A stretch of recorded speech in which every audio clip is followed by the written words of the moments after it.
One can have no smaller or greater mastery than the mastery of oneself.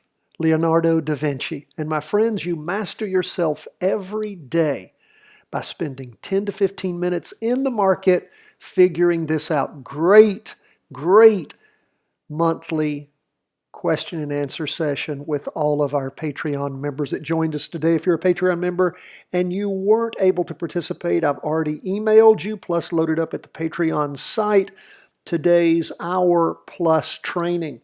Answered lots of questions that were presented to me and just had a really good time. I always appreciate being with you guys. If you're not a Patreon member, join and get this month's training, plus all the special trainings we have. That 3-part series, Options Made Simple, the Charting Wealth Way. I don't think there is a better options training out there to get you started in learning what options are all about. And again, thank you, Patreon members, for all of your support. And just a little bonus for everybody tuning in today. As you guys hear me often talk about, every week we supply to the Patreon members 20 weekly vertical crossovers. We look for 10 up and 10 down. I haven't had this happen before, but as we've been going through potential weekly vertical crossovers up and down in the marketplace, there aren't any up this week. Really, really crazy. And I would encourage you, if you want something to be able to practice trade each and every week, out of those 20, you should be looking to find 2 to 3 good ones to practice trade. And again, we provide those. It is the real key to what we do here, and they are weekly vertical crossovers. They are so important. They show a real change. Oops. Let me get back to the right screen. They show a real change in the emotions of the marketplace. When you see red down candles forming, weekly vertical crossovers, particularly when you see the derivative oscillator also crossing over at the same time that you see that crossover occurring, then what does that mean to you? Well, it means that you've got big market forces that are working hard to change the emotion of the marketplace. We call the market being driven by fear or greed.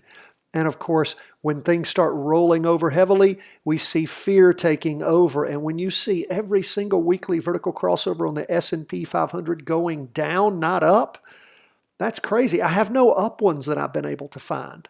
Now, that may change between now and tomorrow night when we put out the list, but right now, just down movement. That's saying a lot. What do we see going on the S&P and the Nasdaq? S&P down for the day 1.11%, Nasdaq down 1.70%. We see Bitcoin down about 0.5% too. We'll get to that in a minute. Bonds and gold up. Stocks, of course, are down. Now, as we look at things, what do we see setting up? A potential weekly vertical crossover going down.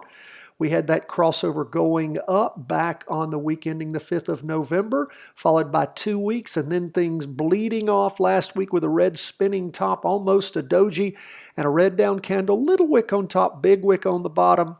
Price percent oscillator is crossing over. Still have 2 days. If these last 2 days are big up days, you could see that pull back through. Remember, we never have a candle till the candle finishes drawing, and a 5-day weekly candle doesn't finish drawing until Friday afternoon. What do we see on the 2-day?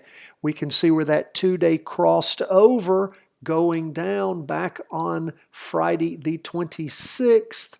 And let's make sure we have that trend line going in the right direction. And of course, this latest trend line, as we look at it, let's make sure that we connect it to a candle that exists. This current candle, of course, the last candle finished drawing on Tuesday. This is the Wednesday, first day of the latest 2-day candle. So it's not a complete candle yet, so we can't attach anything to it. If you try, you'll notice that through the course of the movement during the day, it'll throw your trend line off. And it's not a good thing to draw a trend line on something that's not finished drawing anyway. Price percent oscillator spiking down, derivative oscillator spiking down, and of course that 2-day crossover, we saw the derivative oscillator and the price percent oscillator crossing over at the same time. Now, what do we see on the half-day chart? Look at that spike down in the afternoon after some fluctuation up in the morning, and then things just taking off and hammering down in the afternoon. Look at that spike as far as the bottom there goes. So, again, lots of downward pressure. We've been talking about that downward pressure on the market for a while now, since we saw it starting to happen. Saw it again starting to happen there on, well, it actually started showing signs of it on the Tuesday, Wednesday candle. And then, of course, the market was closed Thursday, so we had this 1-day, 2-day candle. I know, doesn't make a lot of sense, but that's the way it drew. But that was a big down candle, and again, that pressure has just stayed on the market, and we will watch and learn from it. Let's see what's going on with the Qs. Like I said, down even more than the S&P, 1.70%. Red spinning top, solid red spinning top. And the price percent oscillator getting closer and closer to crossing over, going down. I mean, it is right now. We'll see how it finishes the week up. Derivative oscillator still positive. 2-day chart crossed over, going down back on Tuesday the 30th. And we have a red spinning top forming. Again, solid red spinning top, price percent oscillator, derivative oscillator heading down. What do we see on the half day? Popped up in the morning and then hammering down in the afternoon. See if we can draw a better trend line here. Not really. Not really, but we'll do the best that we can as things hockey stick over, and the derivative oscillator gaining downward momentum on that half day. So lots of downward pressure on stocks. What do we see with bonds? The opposite. Now, we had a portend when we had the sea change of the weekly vertical crossover going up. Now, as that next week took off, didn't look that way.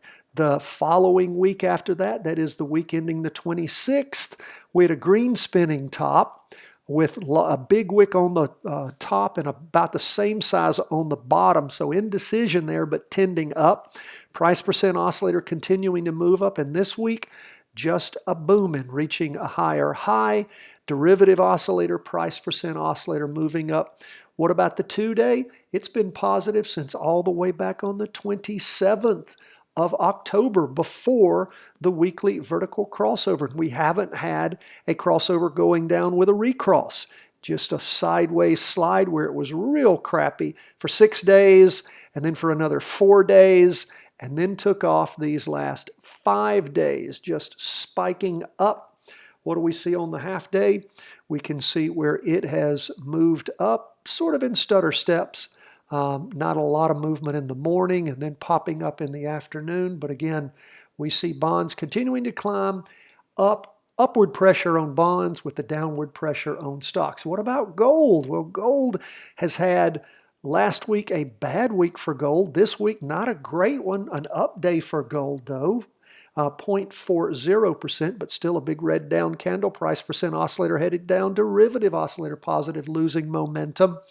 We look at the 2-day. We had that crossover going down on the 2-day back on Wednesday, the 24th of November, just before Thanksgiving. And then, of course, Friday, we had a slowdown in the down movement. Monday, Tuesday down. And on Wednesday, again, a bit of a bump up. But that price percent oscillator and derivative oscillator still heading down. You look at the half day, and again, we were hoping things would hold somewhere about that 166.50 mark. It punched down through that on Tuesday afternoon and then was trying to recover a little bit on Wednesday. Derivative oscillator still losing downward momentum, and that price percent oscillator, maybe it'll cross over going up. But again, gold still has lots of downward pressure on it. Let's go to Bitcoin, down for the day, 0.48%. Now, this is the New York Times Bitcoin Index. It is an index. What do we see going on there? Well, getting closer to crossing over, going down. Not quite yet. We have a solid green candle, which is, again, a slowdown in the down movement. It's not an up candle. The price percent oscillator, again, close to crossing over, going down. Derivative oscillator still losing lots of momentum. Check out this 2-day. What do we see happening on the latest one? The Heiken Ashi candlestick is showing us some, again, average pace of up movement as far as the way those candlesticks are drawn. Those of you who don't know what Heiken Ashi candlesticks are about, I'm going to put you a training in at the end of today's video on that. I think a couple 100,000 people have taken that. I would encourage you to listen to it if you want to know why we use Heiken Ashi candlesticks. This will explain why. Derivative oscillator losing downward momentum. Price percent oscillator still heading down. Again, this is just the first day of this latest 2-day candle, but it was a down day nonetheless for Bitcoin.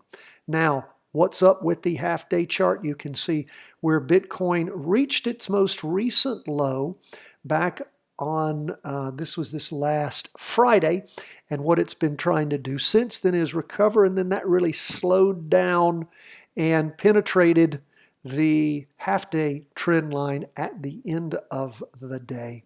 And again, you guys know how those Bitcoin prices come in, so what we really pay attention to is we just like to have that intraday movement to give us sort of a little different perspective. What we're really paying attention to is what's going on the 2-day, and that price percent oscillator that's still heading down, derivative oscillator still negative, and that push down we're still seeing in Bitcoin on that weekly chart. Folks, that's where we are as we end the day. Thank you again, Patreon members, for your support and being with me today for that once a month live question answer call-in session where we take your questions, review the stocks you're interested in. We covered a lot of cryptocurrency ETFs, some of those just emerging like BITO.